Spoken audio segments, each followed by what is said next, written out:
Andrew McCART, IFL TV in association with MTK Global. I'm here at the MTK Scotland show in Glasgow. With me I've got Nathaniel Collins. I'm hearing a lot of good things about you, Nathaniel. Everyone's singing your praises, everyone's saying how good you are. Does that add the pressure to when you win that ring? No, absolutely not. Hopefully I'm living up to what people are saying about me, you know. I had a decent amateur background.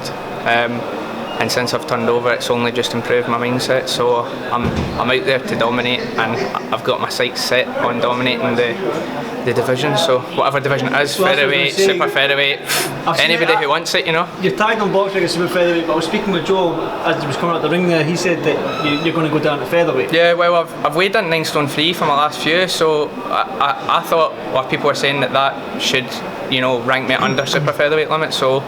Obviously I'm new to it, I don't know how it works, so I can't make 9 stone easy anyway. I'm 9 stone 4 easy, I'm just chilling, you know, so, and I've got the skill set to beat anyone at either of the weights, so. Well, let's talk about the skill set then. For people that haven't seen you fight, because that was the first time I saw you fight, I watched the first 3 rounds. Okay. I liked it, I must admit, I'm going to admit, I did. You're a skillful, it looks like you're a slick southpaw. Would you agree with that? Is there anything else in your game that you can? I think you're come forward, back. I think I can do both. I can come forward. I can come forward if I need to. You know, these boys, they don't really want to fight. They're there to get the money.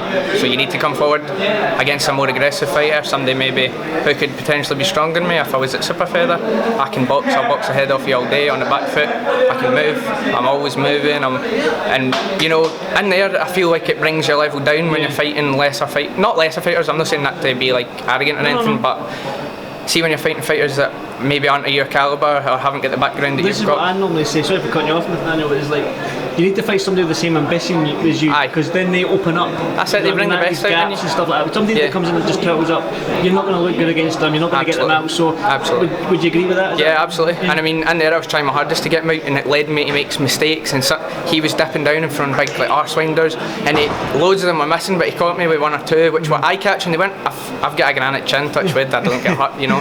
But I've jinxed that. What? No, I say it all the time, that's one of my best attributes is my chin, so he caught me a few times, I never really felt it. I'm not saying that if that was a better fighter I wouldn't have felt it, you know, so I need to be careful about things like that. And I think that's a good thing about me as well. I analyse what I've done in there, and I don't say, oh, that was a punch perfect performance, because it wasn't, and I could have done things better there, and maybe if I did take my time and I wasn't too excited, and I've brought like a good amount of people. I normally fight the St Andrew shows, and it's a bit less in atmosphere and stuff. So it still is great a show, but it's less in atmosphere and people aren't. So I've not got. I'm just like, today I had a bit for the bigger shows, maybe. Not the first fight, or maybe because normally I'm fighting quite late, about 10, half 10, 11, you know, so these shows run late, so I'm used to getting a wee build up and building it up in my head. I mean, I weighed in at 3 o'clock there, and I was in the ring at 20 past 6, and I never even get time to eat or nothing, so I was just like, oh, let's go. I've been on my feet all day, but that's what it is, it's a game, it's good fun to like learn it and stuff. You said that you've got the skill set and all that sort of stuff, you want to fight people with the same ambition as you. When will we see you maybe stepping up that a wee bit further?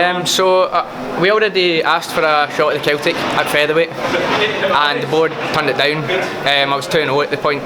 The board turned it down. They says I've not got enough fights. Personally, I feel that was the wrong decision, because I've had loads of amateur fights, you know. You've got your people like Lee McGregor who are fighting for Commonwealths. He fought that for the IBF Youth World title at 2-0, so I don't see why a Celtic's any different, and I'm in the same calibre, but you know, money talks and whatnot. So we're hopefully going to push for that in the middle of the year. So I'll get another fight. I'm out on the 25th of April on Cash's show with the BBC and stuff. We'll get that'll take us to 5-0. Hopefully then we're ready. I'm ready now. I was ready. I'd fought for that in my debut, you know what I mean? So hopefully we'll push to the Celtic, and that'll put us in the top 10. We can get a crack at the British. Well, you're a featherweight. Your division's quite it's stacked at the moment. It's stacked. You've got guys like Warrington and Galahad and Brampton. Listen, and I'm a realist, so these guys are way beyond my levels. Not levels and ability wise, but levels and years and experience.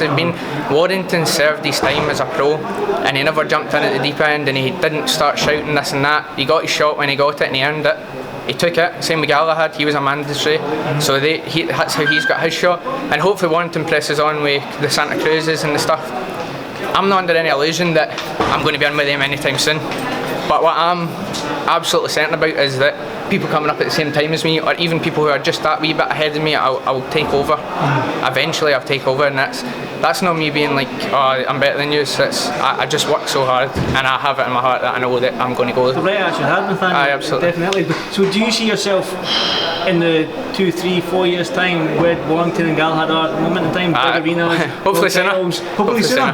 No, I see myself there, you know. There's a lot of talk, and as soon as I became a pro, I noticed that more people are all like, I want the British, I want the British, I want the British. That's such a great title to have. I couldn't care less about the British, honest to God.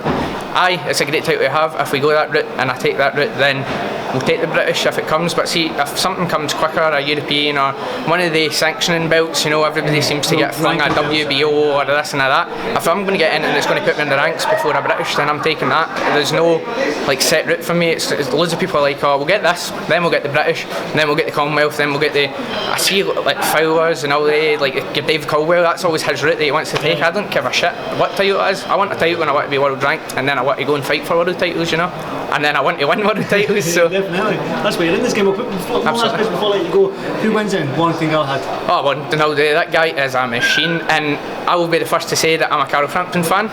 I've always followed him. I always thought he was very unlucky with the Santa Cruz kind of not coming back and getting his trilogy, so I was a big rooting for Frampton, and Warrington beat the shit out of him, so that guy won my respect and he won a fan that night. I think, you know, just his grit, his determination and his sheer fitness. He doesn't need to be a supreme boxer because his fitness is taking over, and I found that in the pro game. It doesn't matter how good you can box. See, if you come up against a guy that's like solid and he's a good fight and he's fit and he can do the 12 rounds easy, you're fucked if you can't, because that's what it's all about. You don't need to be technically gifted, or you look at your Santa Cruzes and your Warringtons and they'll stand by all day. They'll punch and punch and punch. If you can't punch with them, then it's game over. You know? Game over, definitely. Well, I won't keep you much longer. Like I said, I'll let you go and enjoy the rest of the night. Thanks very much. TV. I Thank you much, that. Nathaniel. Cheers. Thank you.